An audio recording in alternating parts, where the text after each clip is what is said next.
Bom dia pessoal, tudo bem? A gente vai estudar hoje os heredogramas, na página 280 da apostila 17, tá? Grupo 17. Vamos lá. O que vocês têm que saber sobre heredograma? Fiz aqui um super esquema. O quadradinho é o sexo masculino, o redondo, sexo feminino. Aqui são os descendentes. Quando é um losango, o que é losango? Não é nem masculino nem feminino. Transsexual, não, tô brincando. O losango é quando o exercício simplesmente não quis mostrar o sexo do descendente, porque não era relevante. Tá? Não quis mostrar se era masculino, feminino, então não importa o sexo. Tá? A figurinha geométrica que está pintada, a gente chama de indivíduo afetado. E o que não está pintado é o normal, tá bom? Aí a pergunta: como que dois indivíduos normais conseguem ter um descendente afetado? Como que dois afetados conseguem ter um descendente normal? Aqui envolve uma interpretação. A gente estudou heterozigoto e homozigoto. O dominante, a característica dominante, mesmo quando está presente no heterozigoto, ou seja, azão, azinho, ela domina sobre o azinho. A característica recessiva só se expressa em dose dupla, ou seja, só no homozigoto recessivo, azinho, azinho. Então, por exemplo, esses dois indivíduos aqui não são afetados. Se eles não são afetados, mas o filho é, qual tipo de herança é essa? É uma característica dominante ou uma característica recessiva que a gente está estudando? Vamos supor que seja uma característica dominante. Então, esse aqui seria... esse aqui, no caso, teria que ter um azão, tá? Já que é uma herança dominante, então o afetado, ele tem um azão. Mas de onde ele veio o azão, se nem o pai nem a mãe tem azão? Já que é uma característica causada por um gene dominante. Se é uma característica dominante, um único azão, um único dominante, já revela a característica. Tá? Então, essa herança aqui, esse padrão de herança, quando os pais não são afetados e o descendente o filho é um padrão de herança recessiva. Ou seja, o que está pintado é recessivo homozigoto, azinho, azinho. Ah, mas os pais não são pintados, porque os pais provavelmente são heterozigotos, azão, azinho, azão, azinho. E aí 25% de chance do filho nascer azinho, azinho, ou seja, ser afetado pela característica recessiva em estudo, em análise. Ah, mas se a mãe for azão, azão? Como você sabe que a mãe é azão, azinho e o pai também é azão, azinho? Porque, gente, se é uma característica recessiva, para o recessivo se expressar tem que ser em dose dupla, tem que ser azinho, azinho.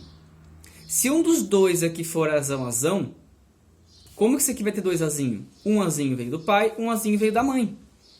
Tá? Então, esses aqui obrigatoriamente são heterozigotos. Azão, azinho, azão, azinho. Ok? Agora, esse padrão de herança aqui, tem como ser recessivo? Ou seja, o que está pintado, o que está afetado é recessivo. Não tem como. Porque se a herança fosse recessiva, esse aqui seria azinho, azinho e esse azinho, azinho. Cruzamento de azinho, azinho com azinho, azinho vai dar o quê? Azinho, azinho. Então, como que o filho vai ser diferente? Então, isso daqui é um padrão de herança dominante, no qual o que é afetado, o que tem a característica em estudo, é dominante, tem um azão pelo menos. Tá? E o que não tem a característica em estudo, não é afetado por aquela condição ali que está sendo estudada, é recessivo. Então, isso aqui é um padrão de herança dominante. Então, provavelmente isso aqui é a mãe é azão, azinho, o pai é azão, azinho, e o filho é azinho, azinho. Tá? Ah, mas se um deles for azão, azão, aí esse aqui vai ter pelo menos um azão. Se ele tiver um azão, ele ia ser afetado também, já que se trata de uma herança dominante. Então, quando você vê pais não afetados e filho afetado, padrão de herança é recessivo. Quando você vê pais afetados e filho não afetado, padrão de herança é dominante. Ou seja, a característica que está sendo estudada naquele heredograma é uma característica causada pelo gene dominante. Ou seja, um único azão ali, um único gene dominante já causa aquela característica. Tá? Já é responsável. Certo? Isso aqui não pode esquecer. Tá bom? Herança recessiva, herança dominante. Ah, e se tivesse, por exemplo, um padrão assim? Vou fazer mais um. Calma aí.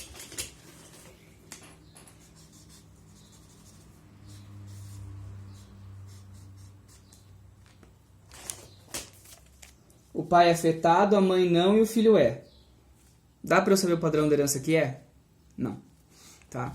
Pode ser que seja uma herança recessiva, pode ser que seja dominante, pode ser que seja uma herança recessiva. Então aí o pai é azinho, azinho, a mãe azão, azinho ou azão, azão, e o filho azão, azinho. Pode ser uma herança dominante. O pai é azão, azinho, a mãe azinho, azinho, o filho azinho, azinho. Entendeu? Então, quando tá assim, não dá para saber.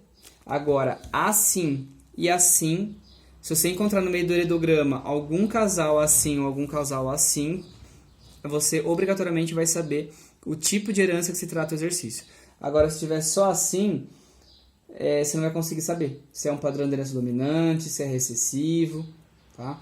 Então, os heredogramas, às vezes tem heredograma que é gigantesco.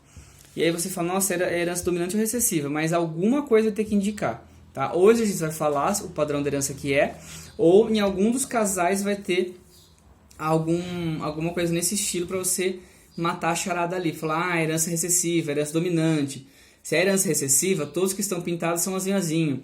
Se é herança dominante, todos que estão pintados são azão alguma coisa. Né? Azão, azão, azão, azinho, enfim. Ok? Bom, deixa eu ver aqui. Além da parte do heredograma, tem aqui na página... Gente, sou péssimo com apostila digital. Péssimo. 281, na página seguinte, falando sobre gemelaridade, tá? Sobre gêmeos. Gêmeo monozigótico e gêmeo dizigótico. Pessoal, muito simples, muito fácil isso, tá? Gêmeo monozigótico é porque mono um só, né? Zigótico, dizigoto. Ou seja, ele originou a partir de um único zigoto. Então, por exemplo, tem lá o óvulo, o espermatozoide, fecundou. Originou o zigoto. Tá? Ou seja, o embrião ali com uma única célula.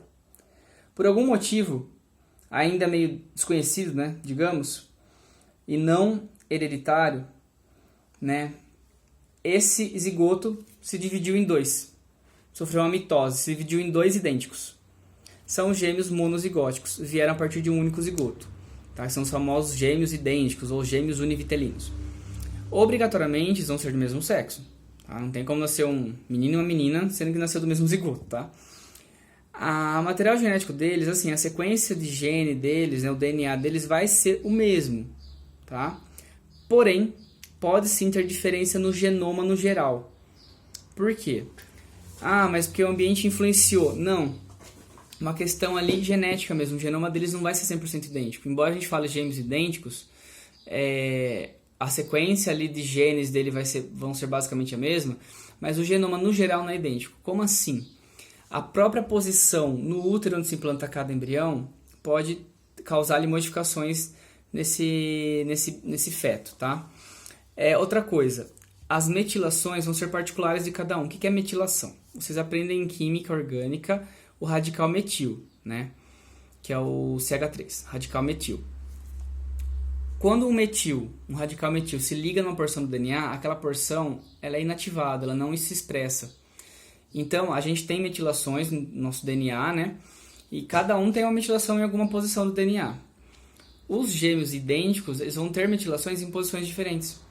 Então, os genes, embora a genética deles ali, a sequência de genes seja a mesma, o genoma no geral, que inclui essas metilações, é diferente.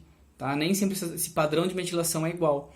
Então, embora o material genético seja o mesmo, tipo sanguíneo e tal, mas eles têm certas diferenças em relação a isso, tá? Em relação a essas metilações, a expressão do gene. Tá bom? Então, eles têm o mesmo gene, só que às vezes em um aquele gene se expressa, em outro aquele gene não se expressa. Tá? Então tem diferenças sim, tá bom? Gêmeos dizigóticos, né, que são os famosos gêmeos fraternos, né, os gêmeos diferentes, é como se fosse duas gravidez ao mesmo tempo, né? Tipo, a mulher engravidou de 2 filhos ao mesmo tempo, é o mesmo parentesco que irmãos que nasceram em anos separados, assim, né? É porque a mulher, em vez de mandar um óvulo, um ovócito 2 no caso, ela mandou 2. E aí os 2 foram fecundados por espermatozoides diferentes. Tá? E aí, 2 embriões, né? 2 zigotos, 2 bebês, né? 2 fetos, vão nascer 2 bebês.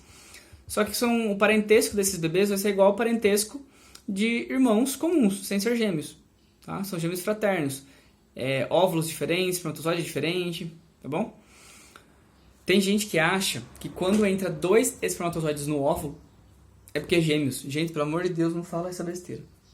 Quando o óvulo da mulher, o ovócito, for fecundado por 2 espermatozoides, entrar 2 ao mesmo tempo, é uma coisa mais rara de acontecer, tá? Mas faz com que aconteça. Vai juntar 3 núcleos. O núcleo do óvulo, o núcleo do espermatozoide e o núcleo do espermatozoide.